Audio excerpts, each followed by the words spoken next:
ज्या मातेने एक नाही तर दोन दोन छत्रपती घडवले त्या राष्ट्रमाता राजमाता मासाहेब जिजाऊ जगाच्या इतिहासामध्ये मागच्या 400 वर्षामध्ये अनेक राजे झाले, सम्राट झाले, बादशाह झाले, सिकंदर झाले, पण 400 वर्षानंतर सुद्धा फक्त ज्या युगपुरुषाचं नाव ऐकलं तर आजही आपल्या अंगावर सरकन काटा येतो असा जगातला एकमेव राजा म्हणजे छत्रपती शिवाजी महाराज।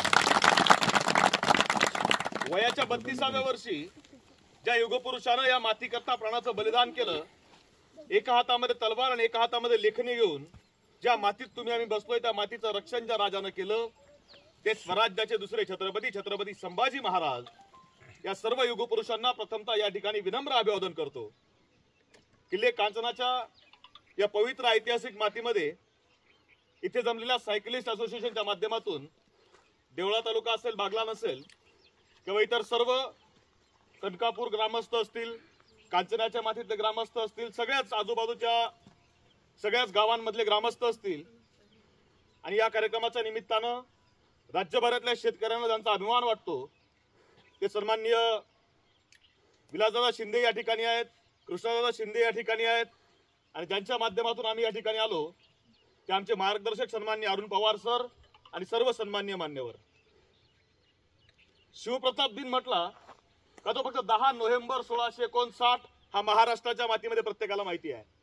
10 नोव्हेंबर 1659 या दिवशी छत्रपती शिवाजी महाराजांनी प्रतापगडावर अफजल खानाचा कोथळा काढला होता आणि त्यानंतर आज काल मी सरांना सहज विचारलं की सरांनी ज्या वेळेस टाकलं की शिवप्रताप दिन आपण साजरा करतोय तर खऱ्या अर्थाने ही एक वेगळी संकल्पना आहे की या कांचनाच्या मातीमध्ये जो इतिहास घडला तो आपल्याच मातीमधल्या आजूबाजूच्या आपल्या शिवप्रेमींना, बांधवांना, माणसांना माहित नाही आणि तो माहित करायचा असेल तर या दिवसाला मोठ्या प्रमाणामध्ये चांगल्या कार्यक्रमाचं स्वरूप देऊन असा कार्यक्रम आपल्याला करावा लागणार आहे। कारण हा सुद्धा एक सगळ्यात मोठा शिवप्रताप या तुमच्या आमच्या मातीमध्ये इतिहास घडला होता।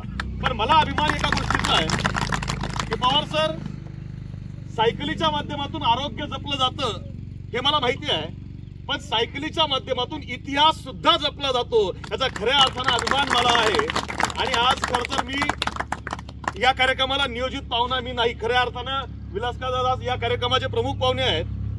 मी नागपूरला शेतकऱ्यांचे पंचप्राण ऋतिशेष शरद जोशी साहेबांच्या पुतळ्याचं अनावरण आहे आणि 8:30 वाजता त्या पुतळ्याच्या अनावरणाच्या कार्यक्रमासाठी जाणार होतो, पण त्याच्या आधी पवार सरांचा फोन आला आणि आता दुग्ध शर्करा योग म्हटल्यानंतर परिस्थिती अशी आहे की कार्यक्रमाला प्रमुख पाहुणे शिंदे आहेत आणि पवारांनी बोलवलंय म्हटल्यावर गोसाव्याने नाकारायचं काही कारण नाही।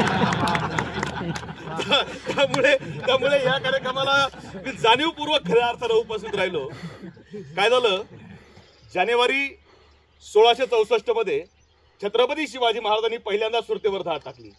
अफजल खान 1659 मध्ये महाराष्ट्रामध्ये स्वराज्याची नासाडी केली, त्यानंतर सिद्दीचा वर्ष पन्हाळ्यापर्यंत चालून आला आणि त्यानंतर शाहिस्तेखान हा या मातीमध्ये आला आणि यांनी सर्वांनी स्वराज्याची इतकी धुळधाण उडवली की स्वराज्यामध्ये कुठल्याही शेतामध्ये माणसांना खायला अन्न उरलं नव्हतं, जनावरांना खायला चारा उरलेला नव्हता। आणि अशा परिस्थितीमध्ये स्वराज्याची घडी जर आपल्याला सुरळीत करायची असेल तर सर्वात महत्वाची गोष्ट आहे ती पैसा। मग पैसा उपलब्ध कसा करायचा हे शिवाजी महाराजांसमोर प्रश्न होता आणि महाराजांनी यावर सर्वात मोठं उत्तर शोधून काढलं ते म्हणजे तत्कालीन काळामधलं हिंदुस्थानामधलं सर्वात श्रीमंत असणारं शहर, त्या शहराचं नाव आहे सुरत। आणि या सुरतेवर शिवाजी महाराजांनी छापा टाकला। आमच्याकडे अनेक लोक बऱ्याचदा म्हणतात की शिवाजी महाराजांनी सुरत लुटली, आम्ही म्हणतो नाही, शिवाजी महाराजांनी सुरत लुटली नाही, शिवाजी महाराजांनी सुरत जिंकली। इथून पुढच्या काळात तुम्हाला आम्हाला सुद्धा हाच शब्द प्रयोग करावा लागणार आहे। आणि शिवाजी महाराजांनी सुरतेमध्ये म्हणजे आज तुम्हाला आम्हाला जर विचारलं तर जगातला सगळ्यात श्रीमंत व्यापारी कोण आहे, जगातला सगळ्यात श्रीमंत माणूस कोण आहे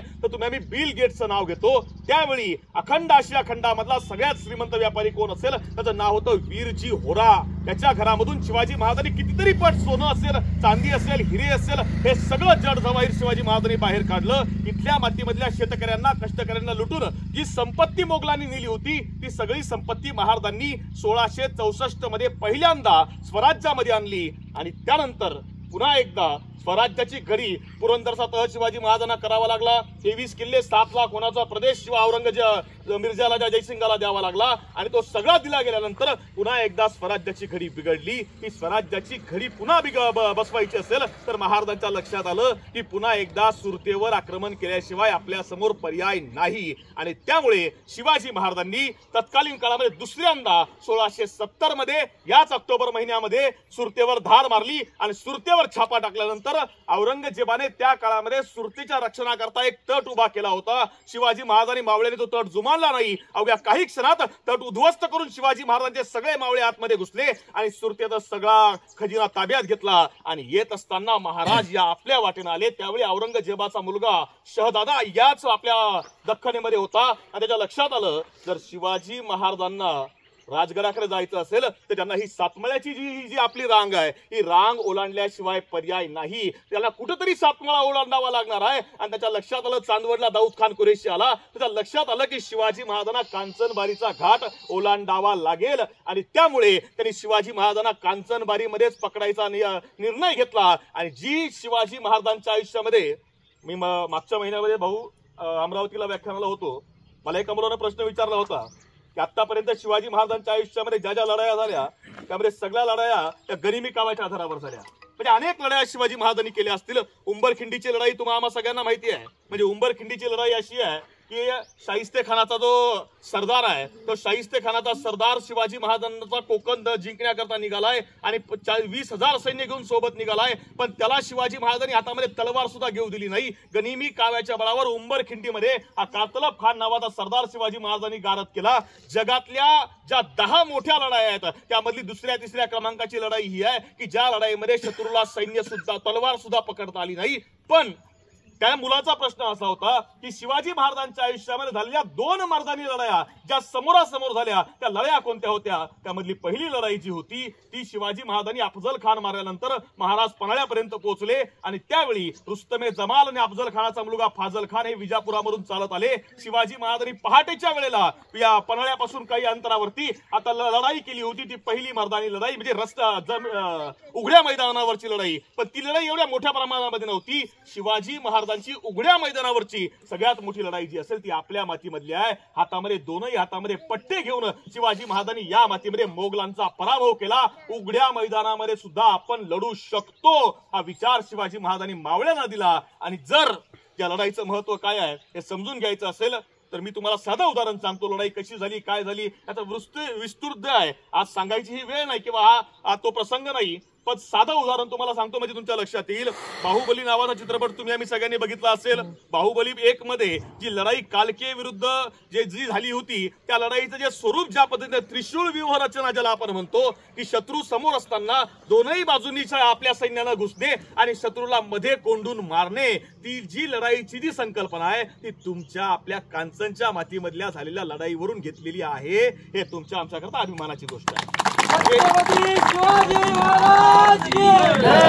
ती तशा पद्धतीची लढाई शिवाजी महाराजांनी या मातीमध्ये केली. 3,000पेक्षा जास्त मोगल इथं मारला गेला कापला गेला. त्यांना माघार घ्यावी लागली आणि त्यानंतर कुठलाही मोगल शिवाजी महाराजांविरुद्ध तलवार घेऊन पुन्हा उभा राहिल्याचं तुम्हाला आणि आम्हाला इतिहासामध्ये दिसत नाही. याचं कारण असं आहे की मराठे जे आहेत हे मराठे गनिमी काव्यामध्ये जेवढे चतुर आहे तेवढे मैदानी लढाईमध्ये आणि खुल्या मैदानामध्ये लढाईला चतुर आहेत. हा संदेश या लढाईच्या माध्यमातून गेला. स्वराज्य बळकट झालं आणि तो सगळा इतिहास आपल्या माध्यमातून घडला. म्हणजे तुम्हाला आम्हाला सगळ्यांना विनंती आहे की आज सायकल असोसिएशनच्या माध्यमातून आपण सगळ्यांनी प्रयत्न करून खऱ्या अर्थानं आज हा शिवप्रताप दिन या ठिकाणी आपण साजरा करतोय. इथून पुढच्या काळामध्ये याला अजून मोठं स्वरूप देऊन आपल्याच बांधवांपर्यंत हा गेला पाहिजे की आपल्या मातीमध्ये काय इतिहास घडला होता हे आपल्या माणसांना आपल्याला सांगावं लागणार आहे. कारण आपला इतिहास आपल्याला जतन करावा लागतो. आपला इतिहास कोणी लिहित नाही.